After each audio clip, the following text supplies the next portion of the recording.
धार्मिक स्टोरेज पर आज की कथा। कैसे हुआ यदुवंश का विनाश और श्री कृष्ण की मृत्यु। 18 दिन चले महाभारत के युद्ध में रक्तपात के सिवाय कुछ प्राप्त न हुआ। इस युद्ध में कौरवों के समस्त कुल का नाश हुआ। साथ ही पांचों पांडवों को छोड़कर पांडव कुल के अधिकांश लोग मारे गए। किंतु इस युद्ध के कारण युद्ध के पश्चात एक और वंश का खात्मा हो गया। वो था भगवान श्री कृष्ण जी के यदुवंश का।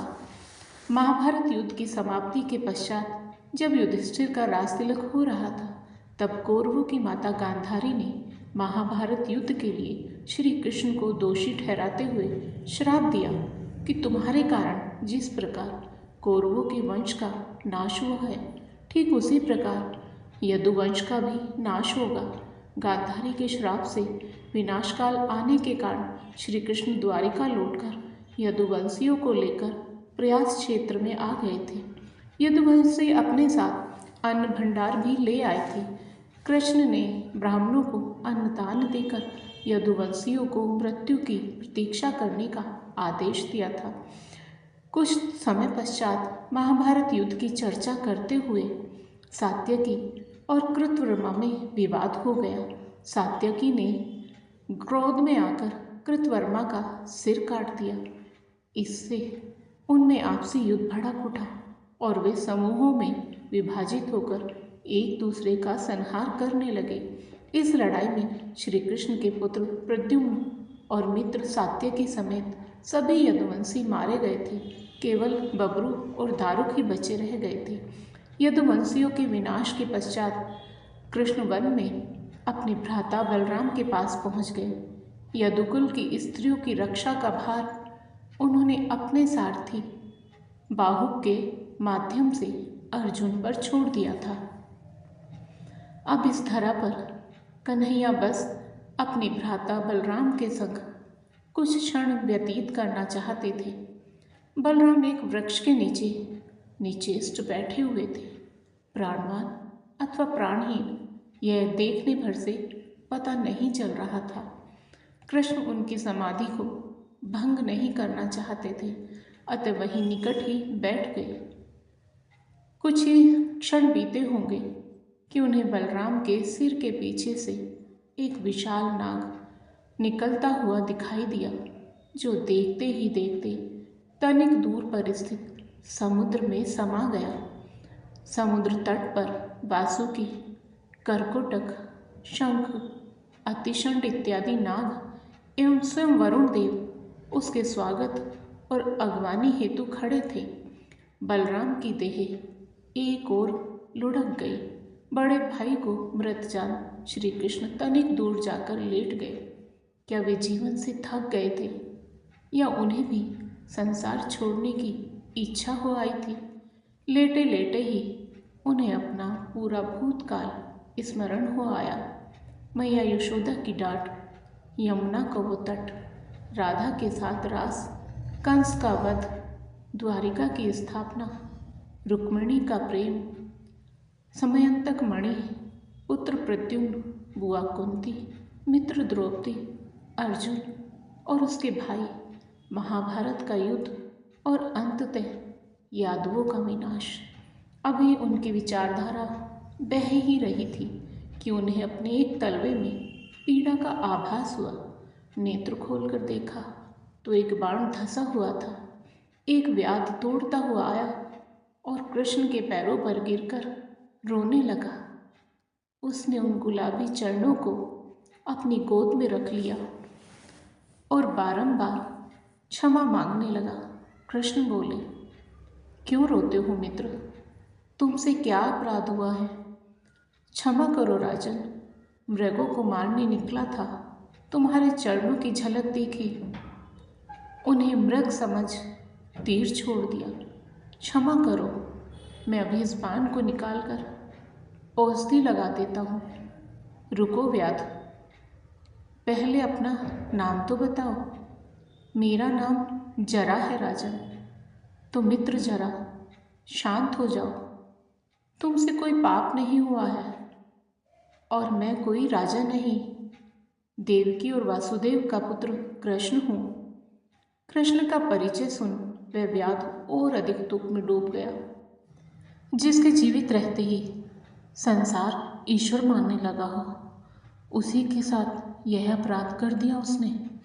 व्याध हिचकियाँ लेते हुए बोला, यदि आप ही वे कृष्ण हैं जो मैं समझ पा रहा हूँ, तो आप तो साक्षात ईश्वर हैं। आपको तो मुझ जैसे नगण्य व्यक्ति के बाण से घायल होना ही नहीं चाहिए था, और अब हो भी गए हो तो बिना औषधि के भी आपका घाव ठीक हो जाएगा, हाँ ना? ऐसा क्यों कहते हो मित्र? क्या कृष्ण मानव नहीं है? उसे भी घाव लग सकते हैं। महाभारत युद्ध में कितने ही बार मुझे महारथियों, रथियों, यहाँ तक कि सामान्य पदाती सैनिकों तक से अनगिनत घाव मिले हैं। यह अवश्य है कि वे सभी घाव शीघ्र ही ठीक हो गए, परंतु तुम्हारा दिया घाव विशिष्ट है मित्र। ऐसा क्या विशिष्ट है मेरे दिए घाव में? यह मेरी मृत्यु का कारण जो बनेगा। हे राम! लगा कि व्याध के सिर पर पहाड़ गिर पड़ा हो। वह व्याकुल होकर बोला, ऐसा क्यों कहते हो कृष्ण? भला मेरे बाण में ऐसी सामर्थ्य है कि वह स्वयं ईश्वर के अवतार का अंत कर दे? तुम्हारा बाण महादेव का प्रसाद है मित्र। व्याध के नेत्रों में जीवंत प्रश्न देख माधव बोलते गए, बहुत समय पहले की बात है। एक बार द्वारिका में एक ऋषि आए थे। वो अति ऊंची आवाज में बोल रहे थे। ऐसा प्रतीत होता था कि उनका स्वभाव बड़ा क्रोधी है। वो शाप देने में देरी नहीं करते थे। उनकी बातों से पता चला कि उनकी कुछ दिन द्वारिका में रहने की इच्छा है। यदि द्वारिका का कोई नागरिक उसके क्रोध को सहन कर सके तो ही उसे आमंत्रित करें। उस अत्यंत लंबे और पतले साधु के विषय में समस्त संसार जानता है।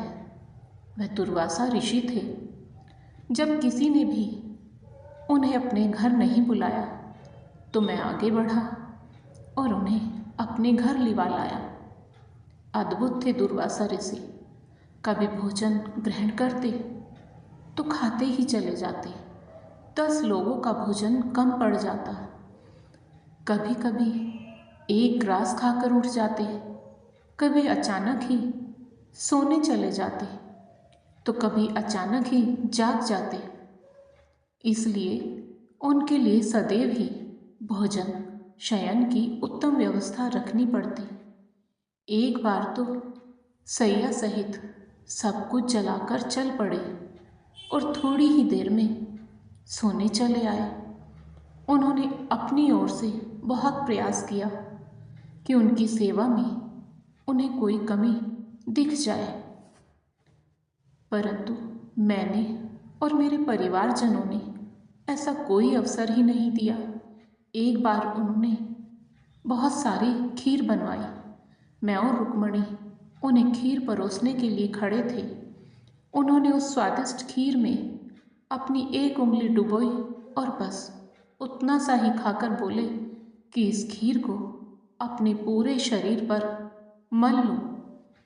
मैंने निसंकोच उनकी आज्ञा का पालन किया। उन्होंने रुक्मणी की ओर देखा। उनकी इच्छा समझ मैंने रुक्मणी को भी खीर लगा दिया। तत्पश्चात वे बाहर आए और एक रथ के घोड़ों को हटाकर उसमें रुक्मणी को जोत दिया। जैसे अश्वों पर कुशाघात होते हैं, वैसे ही रुक्मणी को भी कशाघात सहने पड़े। द्वारिका की वीथियों पर उस रथ पर बैठे दुर्वासा ऋषि रुक्मणी की पीठ पर प्रहार करते हुए चले जा रहे थे। अंततः वे उतरे और पैदल ही एक दिशा में चलने लगे। हम उनके पीछे दौड़े। वे एक स्थान पर रुके और रुक्मणी से बोले कि उनकी परीक्षा पूर्ण हुई। घावों को त्वरित रूप से ठीक करने के लिए औषधि देते हुए उसे अनंत आशीर्वाद दिया और मुझसे बोले, मैं तुम्हारी परीक्षा ले रहा था। संसार ने तुम्हारी उद्दंडता को अनेक बार देखा है। अपनी माता और ग्रामवासियों को सताने से लेकर पापी राक्षसों, असुरों और अन्यायी राजाओं का वध करते आए हो। तुमने सदैव अपने मन की ही की है।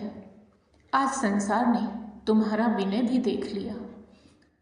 मैं तुम पर प्रसन्न हूँ। आगे एक महायुद्ध होने वाला है।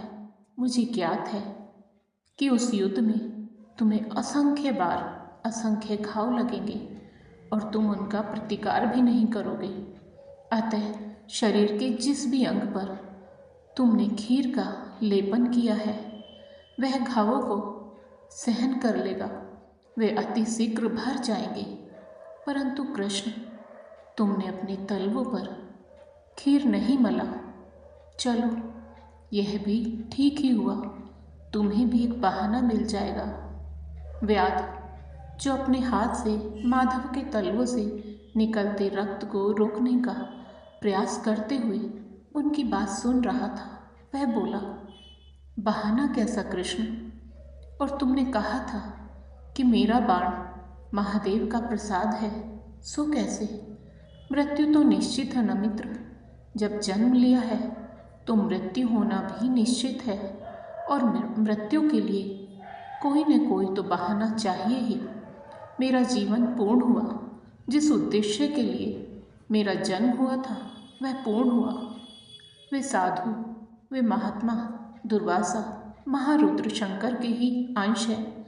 उन्होंने ही मेरे पूरे शरीर को निरोगी होने का आशीर्वाद दिया था और एक स्थान छोड़ दिया कि मेरी मृत्यु को मार्ग मिल सके। तो क्या तुम सच में मर जाओगे? फिर संसार का क्या होगा? संसार तो मेरे होने से पहले भी था मित्र, और मेरे जाने के बाद भी होगा। धर्म की स्थापना हो चुकी है। मेरा उद्देश्य पूर्ण हो चुका है। जीवन नश्वर है, पर धर्म और अधर्म का युद्ध शाश्वत है। पूर्व काल में भी जब जब धर्म की हानि हुई, कोई न कोई आया था। भविष्य में भी जब जब पुनः अधर्म प्रबल होगा, कोई न कोई किसी अन्य रूप में आएगा ही। अब तुम जाओ मित्र। बहुत बोल लिया मैंने। जीवन भर बोलता ही तो रहा हूँ। अब बस शांति चाहता हूँ। जाओ, अपने मन पर कोई बोझ न रखो। जाओ, तुम्हारा कल्याण हो। बहेलिए के जाने के पश्चात वहाँ श्री कृष्ण का सारथी दारुक पहुँच गया। दारुक को देखकर श्री कृष्ण ने कहा कि वह द्वारिका जाकर सभी को यह बताए कि पूरा यदुवंश नष्ट हो चुका है और बलराम के साथ कृष्ण भी स्वधाम लौट चुके हैं। अतः सभी लोग द्वारिका छोड़ दो, क्योंकि यह नगरी अब जलमग्न होने वाली है। मेरी माता, पिता और सभी प्रियजन इंद्रप्रस्थ को चले जाएं। यह संदेश लेकर दारुक वहाँ से चला गया।